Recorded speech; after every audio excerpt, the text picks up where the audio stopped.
Yeah, colleagues, today, 5th of December 2025, the advisory group of experts is in full membership to interview the candidates for the position of a judge of the Constitutional Court of Ukraine, Mr.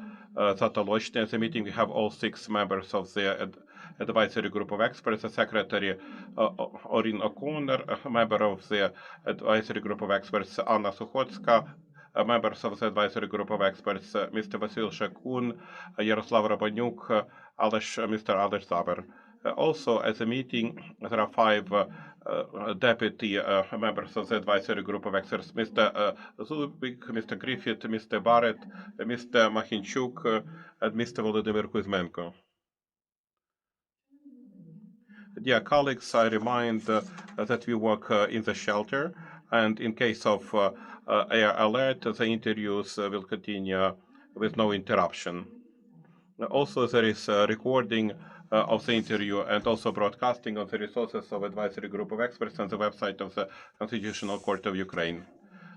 We draw the attention of members of the advisory group of experts and the candidates about the constraints of using sensitive data, as well as information with restricted access on the air. In case of the need to discuss such matters, the advisory group of experts will limit the broadcasting for such time.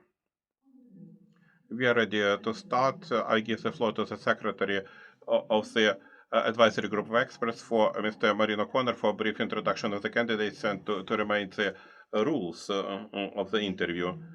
I welcome Mr. Marin.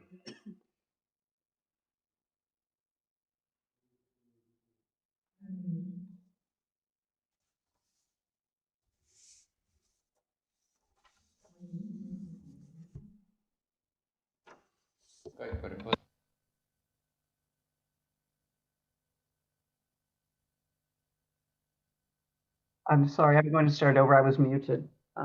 Sorry. So hello, colleagues, and to everyone who is watching. As our chair has already mentioned, the advisory group of experts will now interview the candidate, Mr. Vitalii Zatolochnyi. I would like to remind you that the interview is part of the candidate's assessment stage to determine compliance with the criterion of high moral qualities.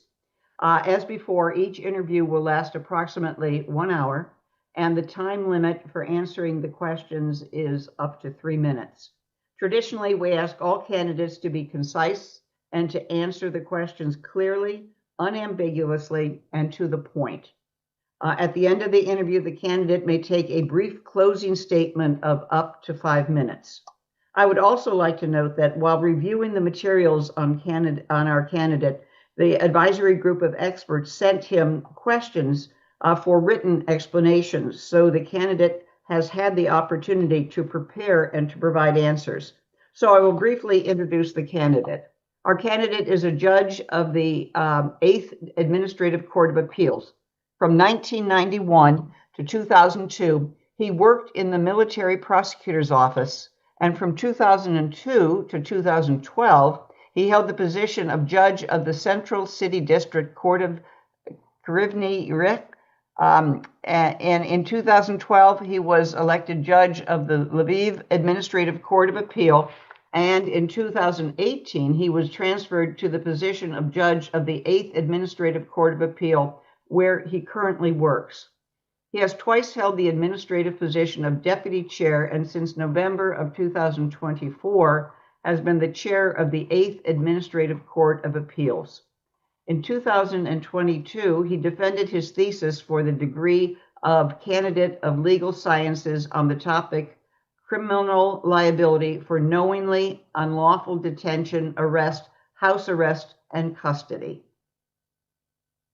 Mr. Zatolochnyi, if you would like to add anything to your presentation, you may do so now, taking up to 3 minutes.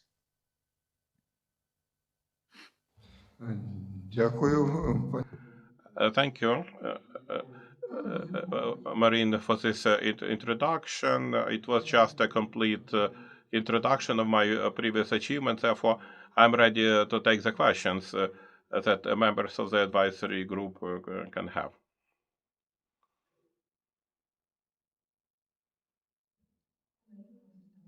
Dear colleagues, please ask your questions. Good morning, Mr. Zatolochnyi. We have several questions for you, and we will start with the questions which concern the discrepancies in your assets declarations. The first question relates to your declaration back in the year 2014. According to available information, from December 14 to May 2015, you had the right to use a car, Audi A8, but you did not indicate this right in 2014 declaration. Can you explain why?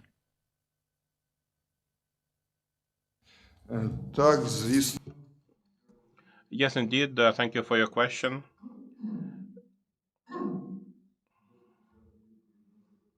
I have provided the answer to this question.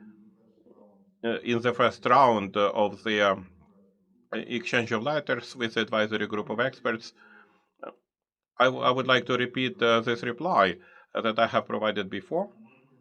I can explain the following. The vehicle Audi A8 year 2000 has never been in my use. In 2014, one of my friends died who lived in the city of Kryvyi Rih, and his family requested me to help selling his car that the family kept after his death. And the relatives found the buyer who lived in the west of Ukraine. Having in mind that it was easier for me to communicate with the buyer as I have been to the city of Lviv and to help selling the car and to avoid travels by relatives from Kryvyi Rih to Lviv, they gave me the power of attorney to dispose of the vehicle for unknown reasons, as I did not communicate with the buyer. The car was never sold. However, I have never used that vehicle, which was registered in the city of Kryvyi Rih of Dnipropetrovsk Oblast and also located there. Did not have the power of attorney was processed with no my participation. I did not see the text of it because I was not informed that such power of attorney was given. Actually, I did not know before April 2017 about such power of attorney and the period of its validity.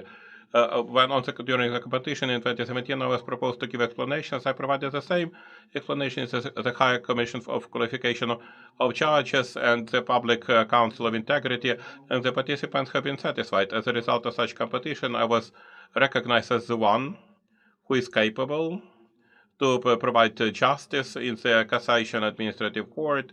Accordingly, I was admitted as a person with integrity. Therefore, absolutely, even from the public, I did not have any negative comments in this field after I have provided the relevant explanations. That's all. Applicable provisions of the law on prevention on corruption at that time, because anybody was required to declare an ownership or possession or rights to use a movable property, regardless of the form of transaction by which such right was acquired. So, have you considered this legal provision?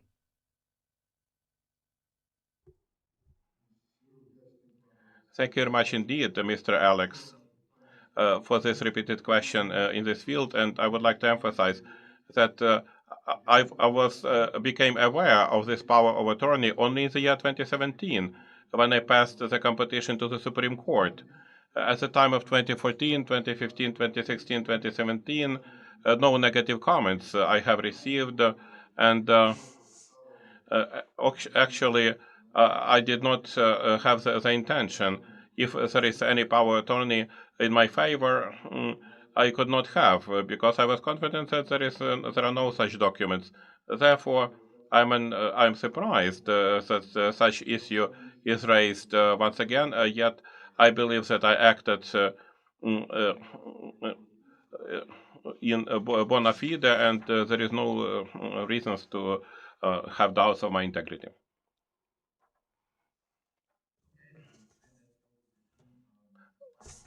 The car was in your possession since December 2014 and not 17. But okay, let's continue. The next question. According to the State Register of Individual Taxpayers, your wife received 87,475 Ukrainian hryvnias in income from leasing, renting, or subletting property in 2016. But this information also was not included in the annual declaration for 2016. How would you comment on this? Дякую за запитання. Thank you for this question.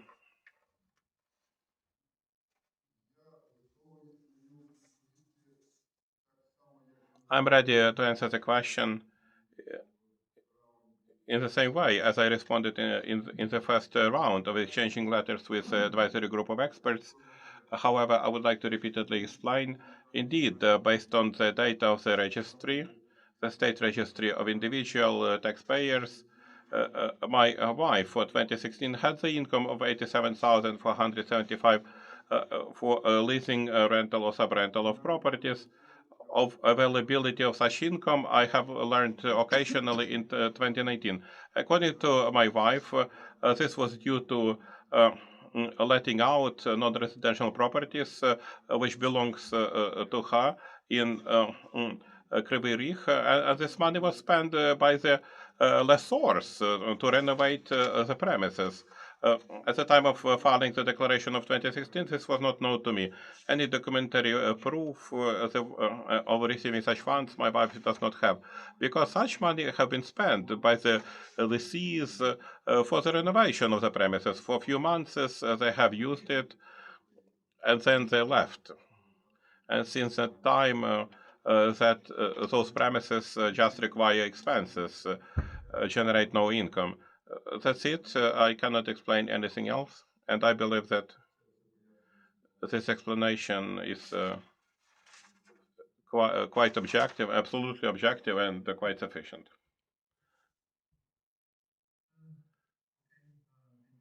I suggest, Madam Chair, that we stop broadcasting our interview because of an issue which might raise a concern with respect to the national security. So can we stop broadcasting, please? Я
May I speak?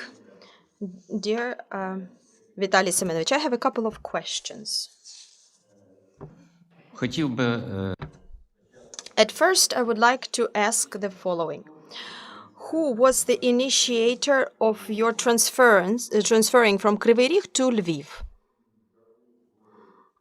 спільне рішення. Thank you. This was the joint decision of our family, my wife and me. Initiator. She initiated, to be honest with you, because there was a necessity related to her health conditions. Okay, then the question is, how could you intentionally live to another city without having there any lodging place to live and not having opportunity to rent this lodging or place in the city? This is not a question by coincidence.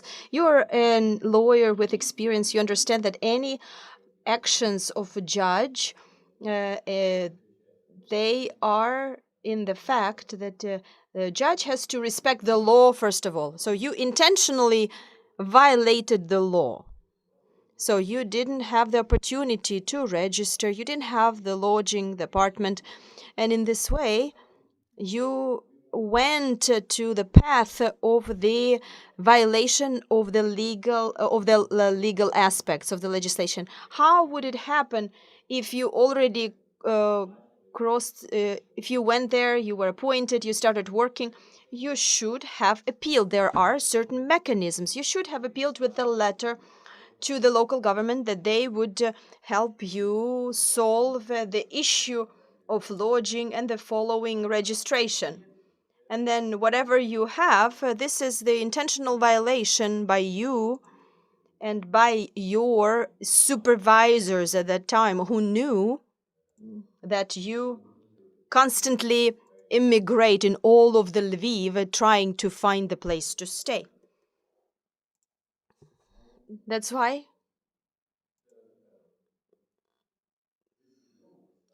you intentionally have put yourself in the position and you have turned into a person who intentionally violates the law. Now, another question. Again, it's about lodging.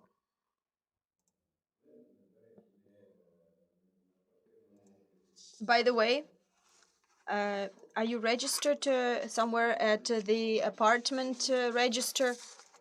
No, because there is a good explanation. Trying to be registered to receive apartment, I had to provide a certain package of documents, and I didn't have the place of registration. At the place of registration, I couldn't receive the act that was needed. So there are technical moments, but the question is simple: no. Number two. No is an understandable question. So, you rented an apartment from your colleague, who is the relative of your colleague. How did you pay for this apartment?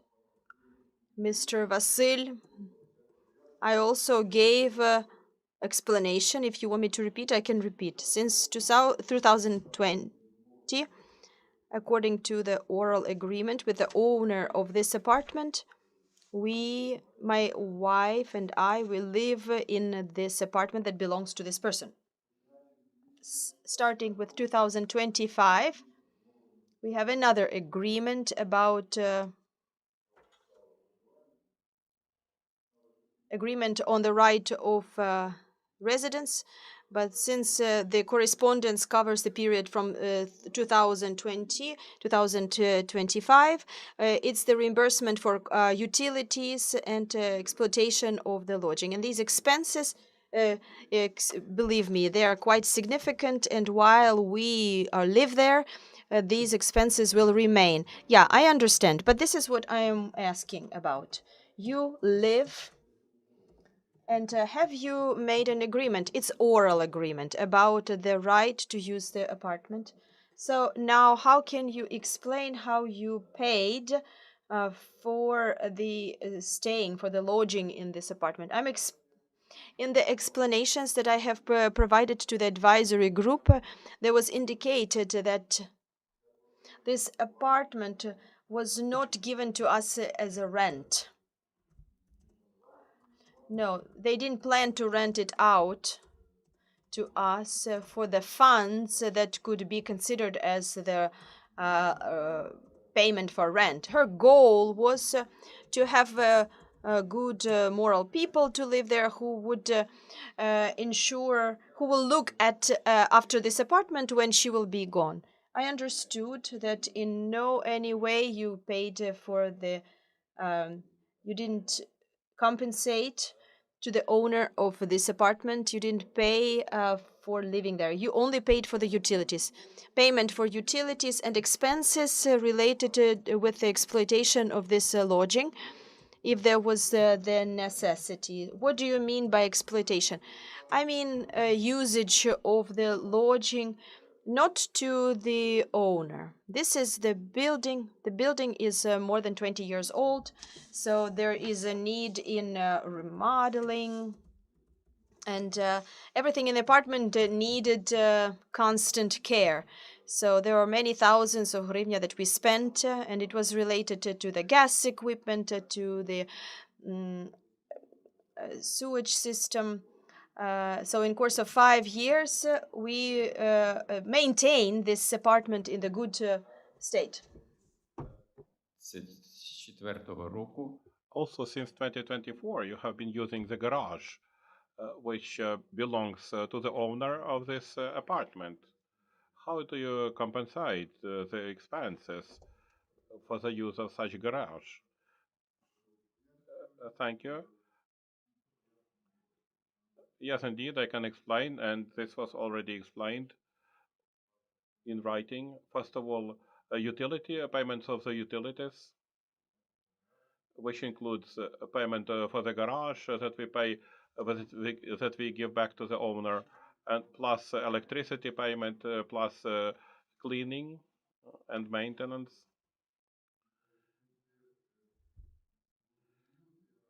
To make it clear, this garage looked much worse before I rented it.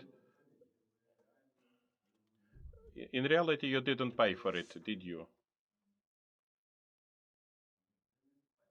You did not pay any price.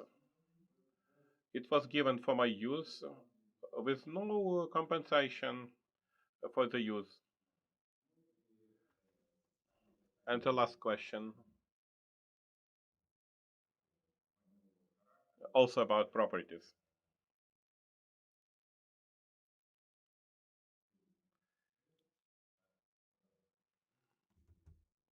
You have mentioned that the former management of the court allowed you to keep certain items, maybe furniture, maybe some other items, in the premises of the court. What should be the mechanism that you did not use, that you should have kept your items? The permit of the State Property Fund should have been received, which would give the permit for the rentals, and the contract should be signed with the court of law that you rent premises from them for keeping the items, because everything else is outside of the law. Why didn't you do it? Honestly speaking, even taking into account my lengthy experience, I have heard for the first time from you of such an algorithm of actions. I believe this looks strange. This would be quite strange.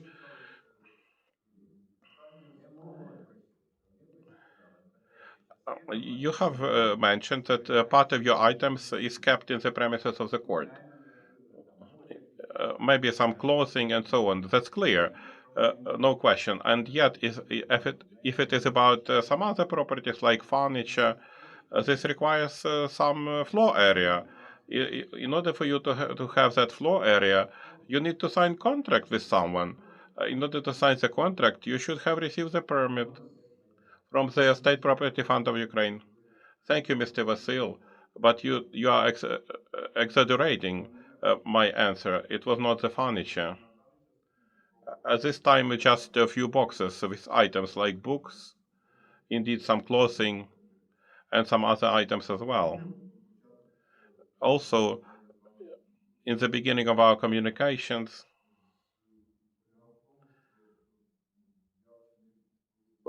we discussed that I committed some violation of the law because while not having the house, I moved to Lviv, and I should have envisaged the consequences of that.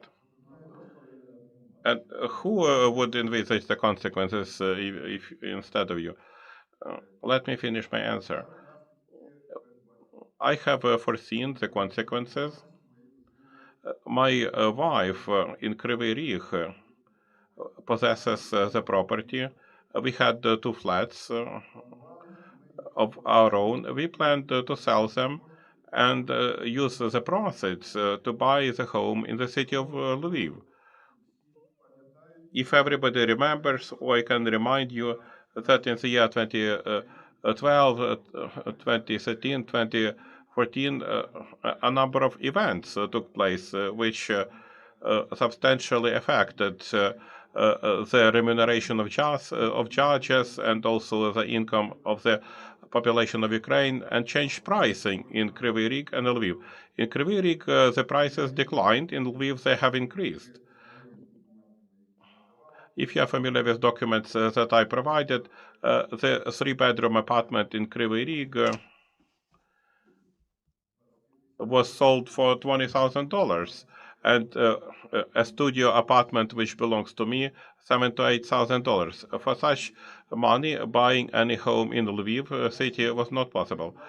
In the future, we began to build up savings as we had a higher salary, and we tended to buy the house of our own. And that build up of savings was quite successful, starting from the year 2017 as I successfully passed the competition to the Supreme Court and I received a higher salary. The attitude of the state to the judges has changed. This was followed by COVID-19. This was followed by the war. And during the war, we spent half of our wealth to support the armed forces. And in reality, we are not capable to continue building up our savings. We are all waiting for the end of the war and the ability to improve our wealth after the end of the war. But now our priority is totally different. Therefore, speaking of my intentional violation of the law since 2012 and my violation to break it as I moved to Lviv in order to break the law, I totally deny that with all my respect. If it is not violation of the law, then what it is?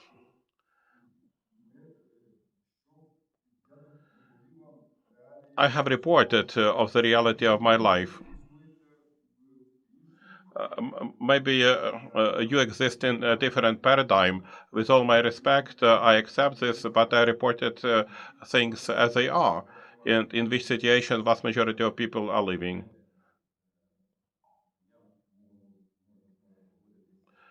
I can agree that the vast majority of people are living in all kinds of situations, but you are a judge, and you must be an example. I'm doing my best to be exemplary for the others. This is what we say. You must clearly follow any regulations. Thank you for that. One more question. So what could be the consequences? The residency in a flat in the apartment of the sister of your colleague in the court, with whom you jointly approved more than 1,200 cases. You resolved more than 1,200 cases in one collegium of the Supreme Court. Could, to your mind, to your opinion, to the opinion of the average observer, could it cause a thought that this could be a conflict of interest?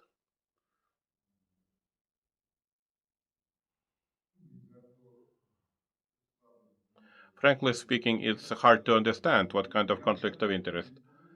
I can answer shortly, no, because I'm deeply convinced there is no conflict of interest. That's fine. Now, shall we move to the questions related to science and the academic activities? You have defended the thesis in October of 2022.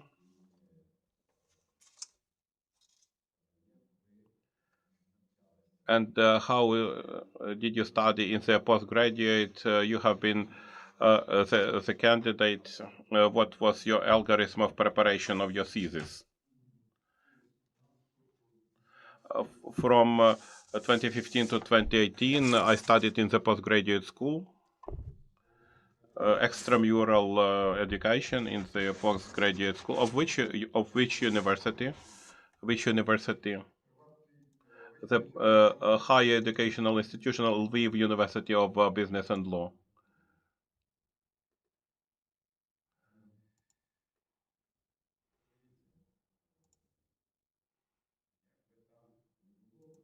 Whatever happens, you filed the list of scientific works, and instead of your name, this is about some scientist Berezhnuk. How did he get? It was by mistake, because in parallel I worked with a number of documents. If you paid your attention to the letter, some lines are marked in red by mistake.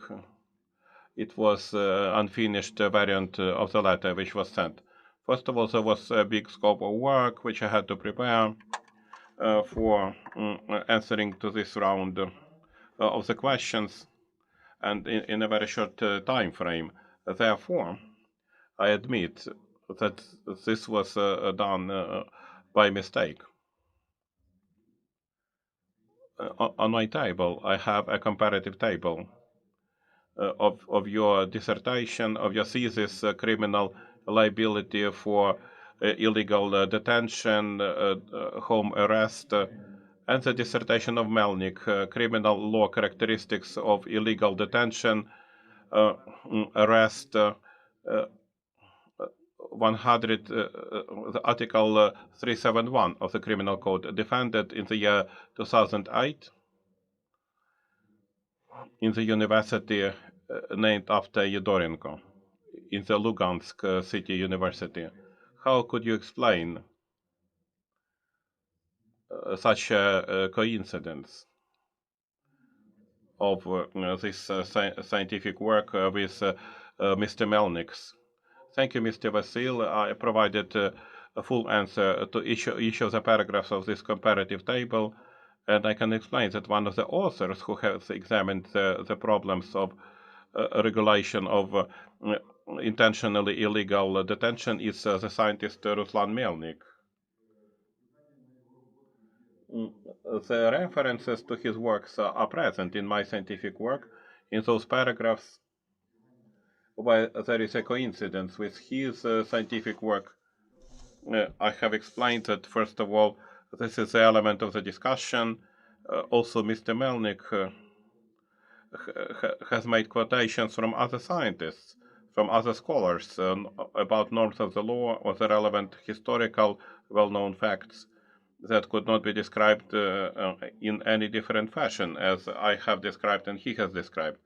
It's not possible to describe them otherwise.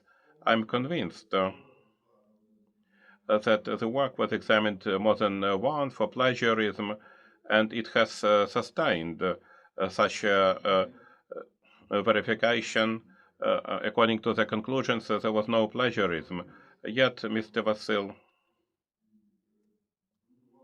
please pay attention that I am not an academic scientist, I am a practitioner. If some wrongful formula was admitted in my first scientific work, I depended on support from my scientific leader and also on support of other persons who have checked this work for plagiarism and could correct or draw my attention. Yet, before this moment of participation of the competition, this was never identified. No plagiarism was identified.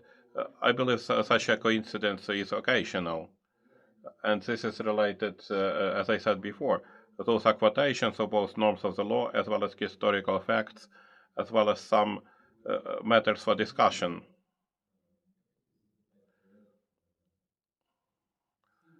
That's clear. Dear colleagues, shall we now demonstrate, is it now feasible to demonstrate the comparative table to the screen, or is this information that we received sufficient? What do you think?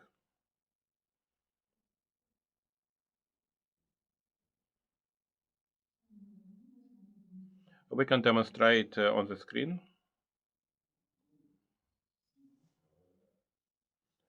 Maybe at least part of it. Could you please magnify?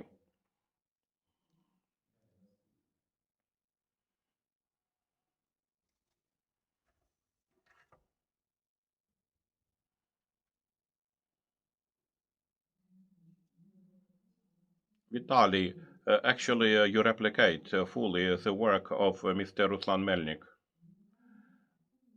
It's not a question about coincidence, it's just full replication.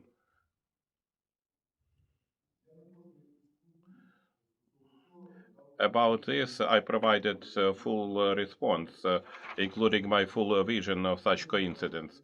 Today I have explained that having in mind the lack of experience of writing scientific works of myself, because I have most practical rather than scientific experience. Maybe this piece of work is not perfect, yet the references to the works of Mr. Melnik are in this work, including the work to which there are questions. I cannot explain it otherwise. I believe that this reply is sufficient. I have another small question. During the year 1986, 1991, you studied in the Military Institute of the Ministry of Defense in Moscow for the specialty of law. In June 1991, you received the diploma of a lawyer.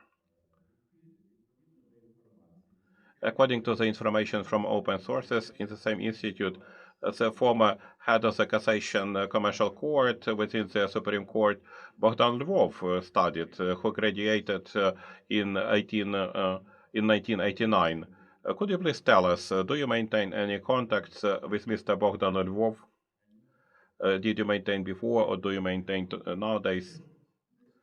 Honestly speaking, frankly speaking, except for pictures, I have never seen Mr. Lvov. However, during temporary relocation of the Supreme Court, I just met him occasionally on the street. I greeted him because I know this person. It was March or February of 2022 when the Supreme Court relocated to Lviv temporarily. I didn't have any other contacts and any other relations. Could you please tell me,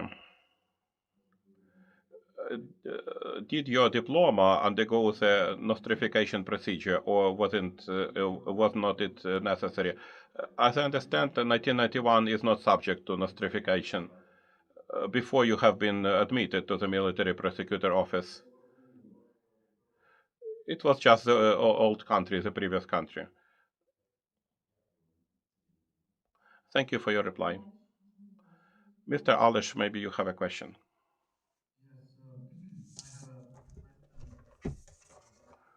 Dates to the candidates' work as a judge at the Central City District Court of Kryvyi Rih, Dnipropetrovsk region. You served as a judge from 2002 to 2012 there, and according to the Unified State Register of Court decision, you issued court decisions in criminal cases in Russian language. Altogether, there are registered 301 court decisions between the period of August 2010 and June 2012. How can you explain this? Дякую, пане Елсе. Також Thank you. I provided full answer to this question, which is as follows. The criminal proceedings legislation, which was valid at that time, included also the possibility of judicial proceedings in criminal cases by the language of the majority of population residing in that territory. As I understand, that there is a conflict of norms of the code of judiciary and the law on the status of judges, which was understood by members of the advisory group of experts. But we lived in such a reality which existed before 2012, and as you have how to formulate in a good way, I would like to explain this. The documents to court on criminal cases were sent from prosecutor office. All the indictments, other acts were compiled in Russian language. I'm not ready to state that statistically. I think in Dnipropetrovsk region, none of the courts in 2012 in criminal cases, they used Ukrainian language. In administrative courts, there were other requirements on procedural cases. So when as it referred to courts, there was no doubt about necessity to use. I understand that there are some issues about that, but I have explained as I have done it right now. I don't have any further question. Шановні колеги, чи є запитання до кандидата?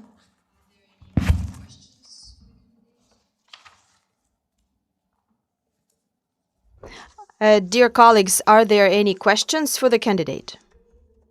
If there are no further questions, dear Vitalii Semenovich, you may make a brief closing statement up to 5 minutes. I will try to be brief. I understand that as any group of persons who are working on the problem, before raising it for the general discussion, there is a certain vision of solution.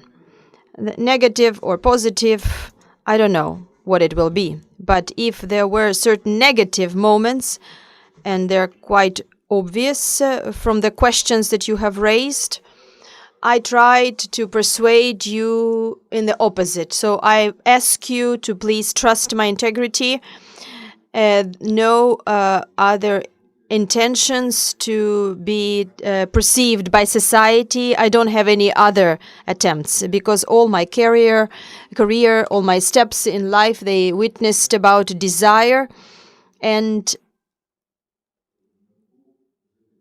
goal to live honestly and have integrity in my professional services as a judge. So I ask you, please, trust in me as a candidate to the position in the Constitutional Court of Ukraine. I will want to emphasize again that I am not the clean academia scientist in this world. I'm more a practitioner who knows how to make decisions, who knows well the legislation and the work in the administrative court, in the appeal court. It gives such skills that would allow me to interpret constitution and to make decisions by the appeals and applications to solve issues that are in the competency of the Constitutional Court of Ukraine.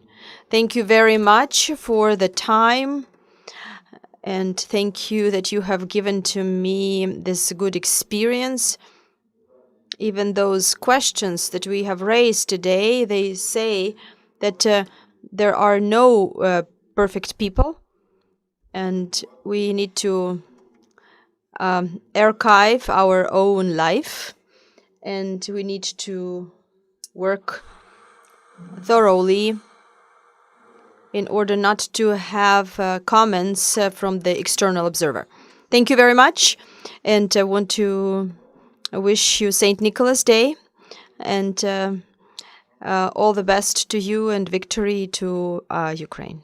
Thank you, Vitalii Semenich. Thank you so much for the answers to our question. Dear colleagues and public, right now, the interview, I declare the interview of advisory group of experts with candidate Vitalii Zatolochnyi closed.